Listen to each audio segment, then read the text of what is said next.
বন্ধু আপনাদের কম্পিউটারে কিবোর্ডে সোলো কাজ করছে, সেটা আপনারা কিভাবে ফাস্ট করবেন। তো আজকের এই ভিডিওটা মারফতে আপনারা জানতে চলেছেন যে কিভাবে আপনাদের কিবোর্ডটা ফাস্ট করতে পারবেন এবং 10টা কিবোর্ডের শর্টকাট কাজ সম্বন্ধে আপনারা জানতে পারবেন এবং এই শর্টকাট কাজগুলো জানলে আপনাদের 10 ঘন্টার কাজটা আপনারা 1 ঘন্টার মধ্যে করতে পারবেন এবং কম্পিউটারে বিগিনার হতে পারবেন।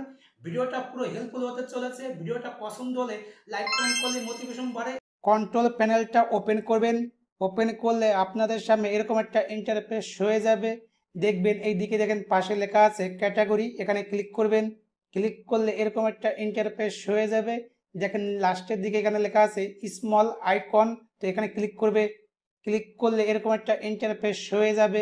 দেখবেন এখানে লেখা আছে কিবোর্ড, এখানে ক্লিক করবেন। ক্লিক করলে এরকম একটা ইন্টারফেস হয়ে যাবে। এইগুলো যদি আপনাদের যদি মিডিলে থাকে তাহলে এইগুলো আপনারা শর্টে নিয়ে আসবেন, এইভাবে নিয়ে আসবেন শর্টে। তার নিচেরটা যদি মিডিলে থাকে এইটা আপনারা ফার্স্টের দিকে নিয়ে আসবেন।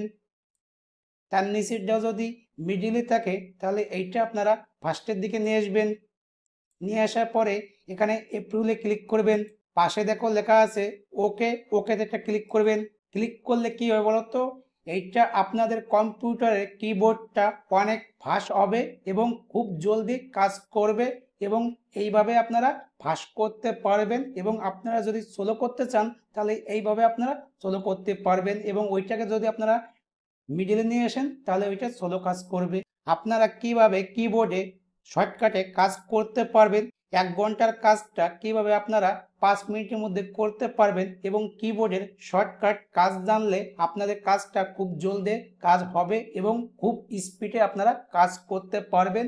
উইন্ডো পোস্ট ব্রেক দুটো একসঙ্গে ক্লিক করলে আপনাদের সামনে কম্পিউটারের পুরো ডিটেলস হয়ে যাবে এবং আপনাদের কম্পিউটারটা কত জেনারেশন এবং কত জিবি এবং কত র্যাম এইগুলো আপনারা এখান থেকে জানতে পারবেন এবং আপনাদের কম্পিউটারে কত নম্বর আছে এবং কি লিঙ্ক আছে এখান থেকে পুরো ডিটেল জানতে পারবেন এবং এখান থেকে পুরো আপনাদের কম্পিউটারের সম্বন্ধে পুরো আপনাদের এখান থেকে ডিটেলগুলো কালেক্ট করতে পারবেন।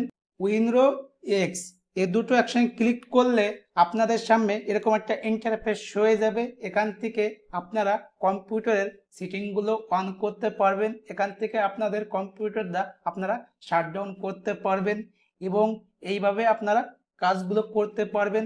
এবং শর্টকাটে আপনারা কিভাবে ফাইল তৈরি করতে পারবেন কিবোর্ডে মারফতে উইন্ডো কন্ট্রোল শিফট এন 4টে একসঙ্গে ক্লিক করলে আপনাদের সামনে নতুন একটা ফাইল তৈরি হয়ে যাবে।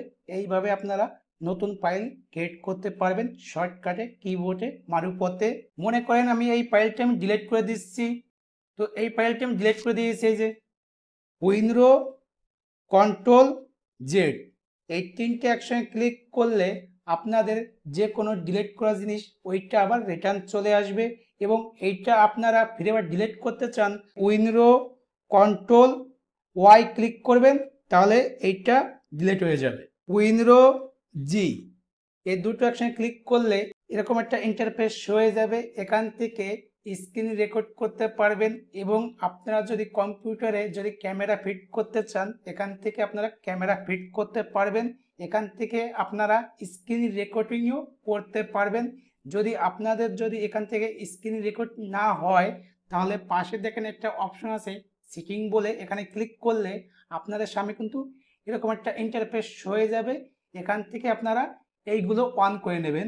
উইন্ডো আই এই দুটো একসঙ্গে ক্লিক করলে আপনাদের সামনে এরকম একটা ইন্টারফেস হয়ে যাবে। এখান থেকে আপনারা কম্পিউটারের সেটিংগুলো করতে পারবেন। এখান থেকে আপনারা ডিসপ্লে সেটিংগুলো করতে পারবেন। ওয়ালটি এস এই দুটো একসঙ্গে ক্লিক করলে এরকম একটা ইন্টারফেস হয়ে যাবে। এখান থেকে স্ক্রিন রেকর্ডিং করতে পারবেন এবং এখান থেকে স্ক্রিনশট নিতে পারবেন কম্পিউটারের এবং কম্পিউটারের ডিসপ্লের কতটুকু আপনারা রেকর্ডিং করতে চান সেটা এখান থেকে আপনারা করতে পারবেন। কীভাবে করতে পারবেন, এখানে আপনারা এইভাবে আপনারা মাউসে ক্লিক করবেন। ক্লিক করলে যতটুকু আপনারা মার্কিং করবেন ততটুকু কিন্তু এইটা কিন্তু স্ক্রিন রেকর্ডিং হবে এবং স্ক্রিনশটও হবে। এখানে এইভাবে আপনারা করতে পারবেন। কন্ট্রোল ওয়ালটি ডিলিট এই তিনটে অপশনে ক্লিক করলে এরকম একটা কম্পিউটারে ট্যাব শো হয়ে যাবে। এখান থেকে আপনারা যদি কোনো সফটওয়্যার যদি কখনো হ্যাং করে এবং কম্পিউটার যদি কখনো হ্যাং করে, এখান থেকে আপনারা সেইগুলো ঠিক করতে পারবেন। এখানে দেখো লেখা আছে ডেস্কটপ ম্যানেজমেন্ট। এখানে ক্লিক করলে এরকম একটা ইন্টারফেস হয়ে যাবে। এখান থেকে যে সফটওয়্যারটা আপনাদের প্রবলেম করছে, এখান থেকে সেই সফটওয়্যারটা আপনারা এখান থেকে ডিলিট করে দিতে পারবেন। হ্যালো ফ্রেন্ড, আপনাদের এই ভিডিওটা কেমন লাগছে আপনারা কমেন্ট করে জানাবেন এবং নেক্সট কোন সম্বন্ধে আপনারা ভিডিও দেখতে চাচ্ছেন সেটা আমাকে কমেন্ট করে জানালে সেই সম্বন্ধে আমি ভিডিও আপলোড করে দেবো। আজকে এই পর্যন্ত, আবার নেক্সট কোনো ভিডিওতে আপনাদের সঙ্গে দেখা হবে। আজকের মতো নমস্কার।